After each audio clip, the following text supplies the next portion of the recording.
que sigue viviendo en plena crisis política y crisis económica, pero ella se mantiene firme, eso sí, en las reformas económicas. Ella ha dicho que no va a salir Joaquín Levy, el ministro de Finanzas, aunque el propio presidente de su partido, el Partido de los Trabajadores, ha pedido su salida. Bueno, es que parte de su problema es que en lo que al Ejecutivo respecta ella se va a mantener firme, pero algunas de las decisiones en materia de política económica requieren aprobación del Congreso y eso es algo que, pese al cambio de gabinete para ampliar su coalición en el Congreso, no está garantizado. La otra cuestión es que, digamos, el Partido de la Socialdemocracia brasileña, si no es por una cosa es por otra, pero la quiere sacar sí o sí. O sea, primero fue su presunto involucramiento en los actos de corrupción de Petrobras.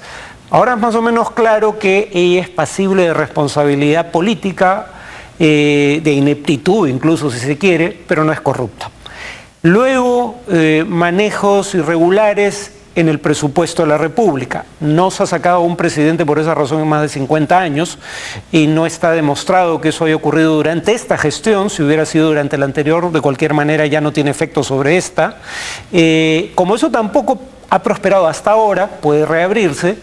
Ahora la tercera línea de ataque es reabrir un caso que ya había sido resuelto en primera instancia sobre financiamiento de campaña y que muy probablemente tampoco le dé la ansiada destitución o juicio político a la oposición. Lo que sí, este es un gobierno que está en estado de animación suspendida. Lo que puede estar fortaleciendo y debilitando la opción del impeachment es las propias denuncias contra quien tendría que decidir sobre la acusación contra la presidenta, que es el presidente de la Cámara de Diputados, que se ha envuelto en un escándalo de corrupción.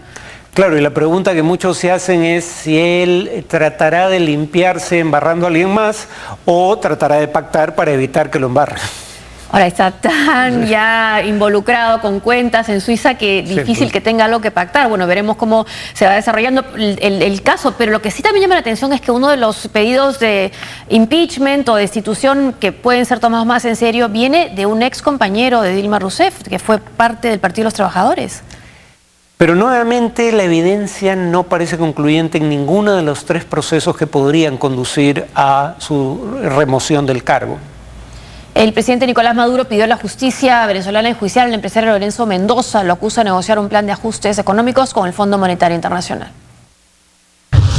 El presidente venezolano Nicolás Maduro pidió a los órganos de justicia iniciar un proceso en contra de Lorenzo Mendoza, dueño de la empresa Polar, la compañía privada más grande de ese país. Lo acusa de estar vendiendo Venezuela al Fondo Monetario Internacional. Eso es delito lo que él hizo y está haciendo. Hablar en nombre de la patria, es un delito grave que está contemplado en el ordenamiento jurídico y debe ser procesado, tiene que ser procesado. Yo espero que los órganos de justicia reaccionen, porque ¿qué es eso que se está hablando con el Fondo Monetario Internacional? Y además se reconoce que se le está haciendo una guerra económica al país. Estas declaraciones que hizo el mandatario fueron luego de que el presidente de la Asamblea Nacional, Diosdado Cabello, difundiera una comunicación telefónica del empresario con el director del Centro de Desarrollo Internacional de la Universidad de Harvard, Ricardo Huseman, la semana pasada. En el audio se puede escuchar que Lorenzo Mendoza viene llevando a cabo conversaciones con altos funcionarios del Fondo Monetario Internacional. He estado en conversaciones con el Fondo Monetario Internacional. El vicepresidente para el hemisferio occidental es un amigo mío de hace 20 y pico de años. La Venezuela necesita ayuda internacional sustancial y la forma como la comunidad internacional organiza la ayuda financiera internacional es a través del Fondo Monetario. Mendoza rechazó las críticas de Maduro en un comunicado, señalando que es un intento de manipular a la opinión pública con la clara intención de quererlo utilizar en la política venezolana. Mi trabajo ha sido siempre contribuir con el desarrollo integral de Venezuela y los venezolanos, mediante inversión continua, la generación de empleos dignos y el fortalecimiento de la producción nacional, señala el comunicado que el empresario dio a conocer para defenderse de las acusaciones de Nicolás Maduro. Mejores sistemas de salud, mejor infraestructura. Bueno, es una conversación informal que habría tenido con el representante del Fondo Monetario Internacional, pero como comentábamos con Farid, el Fondo Monetario Internacional no manda misiones a Venezuela desde comienzos de la década. Claro, en primer lugar, un vicepresidente del fondo, cargo que no existe formalmente, no ese es el término. Director pero gerente. Es el término, claro, pero es el término que usa este directivo de Polar. No es quien negocia en representación del fondo con un gobierno, es la misión y no hay misiones del fondo en Venezuela hace más de 10 años. En segundo lugar, el fondo negocia única y exclusivamente con gobiernos. O sea, al margen de qué estaba realmente haciendo este personaje, que diga que estaba en una suerte de negociación con el fondo es mandarse la parte porque no tiene ninguna representatividad para negociar con el fondo. Entonces, esta conversación honestamente no prueba lo que el gobierno sugiere que prueba. Ahora, podría probar que el directivo de Polar es un megalómano que se cree sus propios mitos, pero él no estaba negociando con el fondo, eso es clarísimo. Y como dijo Christine Lagarde aquí en Lima sobre Venezuela, solo nos queda esperar y rezar. Vamos a una pausa y al volver.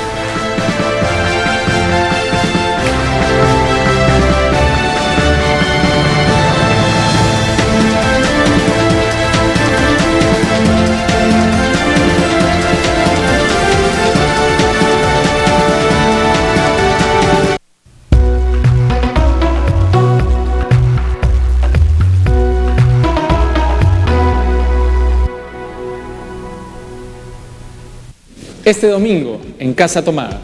Sí, Leo, tío, ya estoy en risa y sal. No, ¿cómo vas a hacer? Tú tienes que salir de trampolín a la fama. Entonces, como yo recién había llegado, dije, salir de trampolín, ya sabía que lo que significaba zapatillas, colchones, jamonada y 1500 intis. Vamos a estar con uno de los humoristas e imitadores más importantes y fantásticos de nuestro país. Porque esta noche en Casa Tomada vamos a estar con Fernando Armas.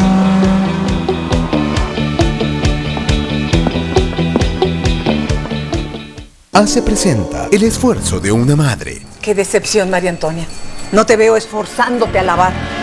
Ya no uso tu detergente económico. Ahora uso el nuevo ACE que me da blancos blanquísimos sin esfuerzo. Pero es caro. No, ACE es cómodo. Esto sí es blanco ACE. Saliste inteligente como tu madre. ACE lo hace. Cabello más suave y brillante con cada lavada con el pack 2 pasos Pantene. En restauración con acondicionador gratis. En rizos definidos con crema para peinar gratis. Pruébalo a solo un sol. Parece limpio, pero está sucio. Sapolio WC con tapa de seguridad y cuello inteligente. Destruye el sarro, manchas y bacterias sin tener que frotar. Misión cumplida. Sapolio WC dejó limpio hasta el último rincón del inodoro. Es más que una chompa, es mi refugio. Para mantener fresca esa sensación, la cuido con Downy, que protege sus fibras ayudando a conservar su forma y color. Mi ropa fresca y como nueva por más tiempo. Envuélvete con Downy. Estamos viendo TV Perú Mundo.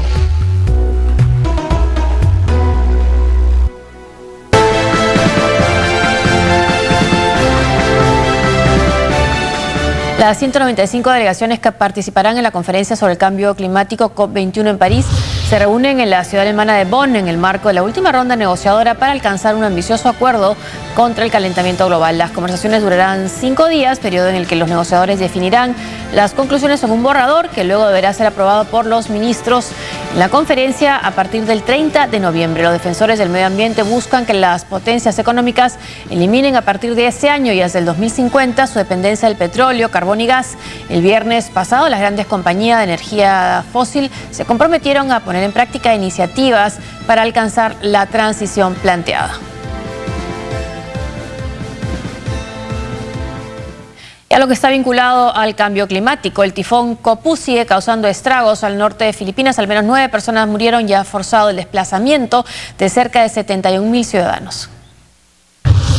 Las inundaciones repentinas que viene causando el tifón Copu en Filipinas han obligado a cerca de 71,000 personas a abandonar sus hogares.